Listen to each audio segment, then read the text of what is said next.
თავი მე-14. ორი დღის შემდეგ იყო პასექისა და უფუარობის დღესასწაული.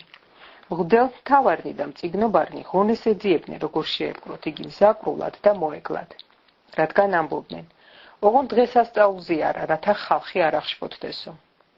როცა იესო ბეთანიაში იყო სიმონ კეთროვნის სახლში და სუფრას უჯდა, მოვიდა დედაკაცი, რომელსაც ალებასტრონით ჰქონდა სუფთან ელსაცხებელი, ძვირად ღირებული ნარდისა.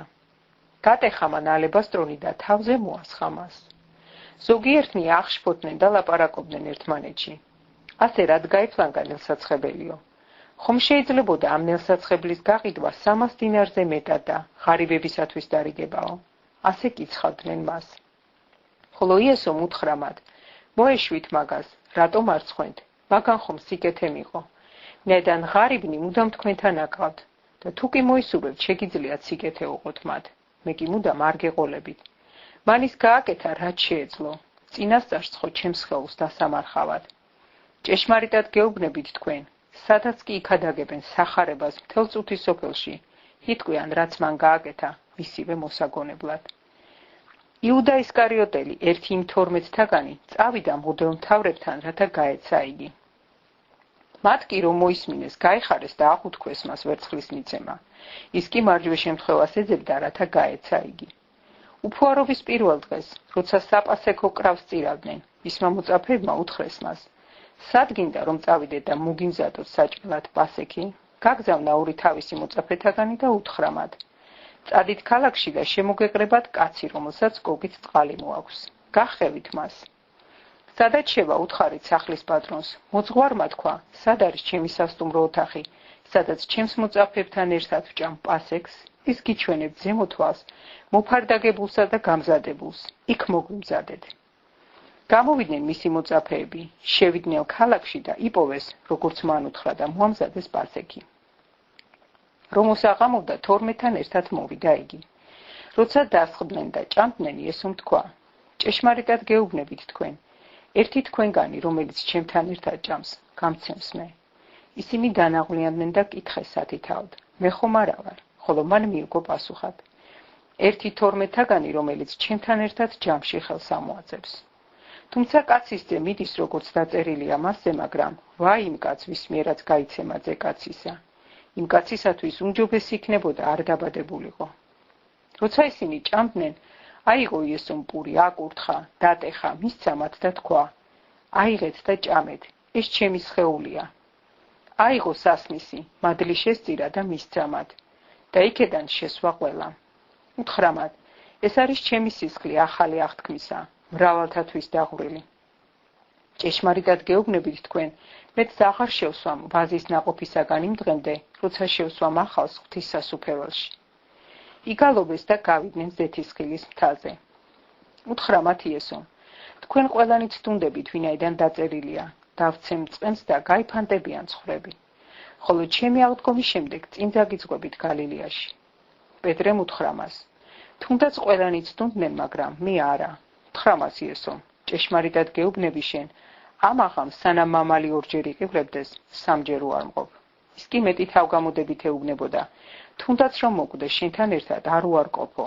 ასევე ეუბნებოდნენ სხვებიც. მივიდნენ ადგილზე, რომლის სახელი იყო გეციმანია და უთხრა თავის მოწაფეებს, ისხედით აქ სანამ ვლოცულობ.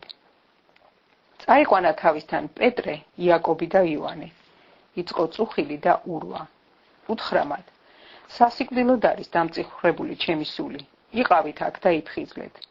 ცოტა გაიარა, დაემხო მიწაზე და ლოცულობდა, რათა თუ შესაძლებელი იყო, ასცდენოდა ეს ჟამი. თქვა, აბა მამაო, შენთვის ყოველივე შესაძლებელია.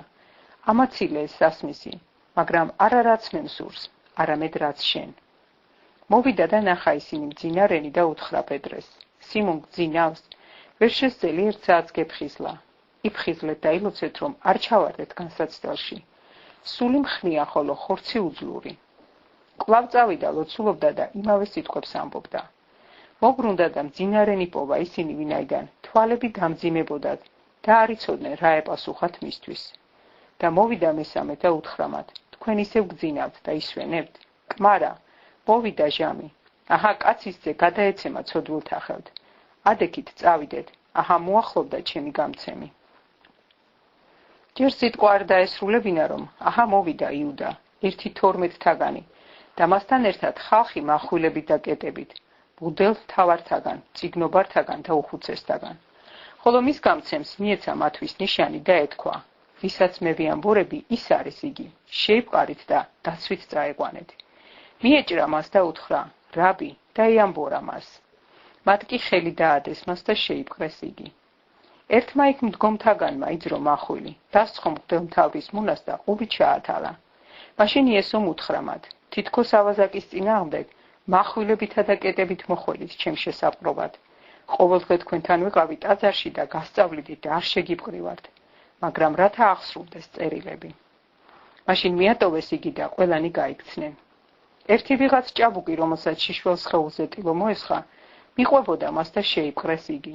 შეატოვა ტილო და შიშველი გაიქცა. მიიყვანეს იესო მღვდელმთავართან. თავი მოეყარა ყველა მღვდელმთავარმა, უხუცესმა და მწიგნობარმა. პეტრემ შორიდან მისდია მას. თვით მღვდელმთავრის ეზომდე, დაჯდა მსახურებთან და ცეცხლთან თვებოდა. ხოლო მღვდელმთავარნი და მთელი სინედრიონი ეძებდნენ მოწმობას იესოს წინააღმდეგ, რათა მოეკლათ იგი, მაგრამ ვერ პოულობდნენ. ვინაიდან მრავალი სწამებდა ცილს, მაგრამ ეს მოწმობანი ერთმანეთს არ ემთხვეოდა. ზოგნი წამოდგნენ და ცილს წამებდნენ მას, ამბობდნენ, ჩვენ მოვუსმინეთ, რომ ლაპარაკობდა. მე დავანგრევ ამ ხელთქმნილ ტაძარს და სამდღეში ავაშენებ სხვას, ხელთუქმნელსო. მაგრამ არც მათი მოწმობანი ემთხვეოდა ერთმანეთს. მღვდელმთავარი ჩაჯდა შუაში და კითხა იესოს, ნუ თუ არაფერს უპასუხებ, რა არის, რასაც ესენი შენს წინააღმდეგ მოწმობენ? ის კი დუმდა და არაფერს პასუხობდა. შემდეგ ისევ კითხა მას მღვდელმთავარმა, შენ ახარ ქრისტე ძეკურთხეულისა? იესო მიუგო, მე ვარ. თქვენი ხილავთ კაცის ძეს ძალის მარჯვნივ მჯდომარეს და ცის ღრუბლებთან ერთად მომავალს. მაშინ მღვდელმთავარმა შემოეხია სამოსელი და თქვა, რაღაც გვინდა მოწმენი, თქვენ გესმათ გმობა, რა სიტყვით? მაშინ ყველამ დაადო მსჯავრი მას, რომ სიკვდილს იმსახურებდა.